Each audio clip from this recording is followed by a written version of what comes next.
అన్న పదం కొత్త ఆట నేర్చిందా పాపలాంటి లేత పదం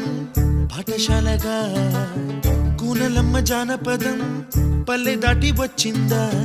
చవళిల జానతనం పాట చూపగా కుంచెలో దాగే చిత్రాలు ఎదురొచ్చేలా అంత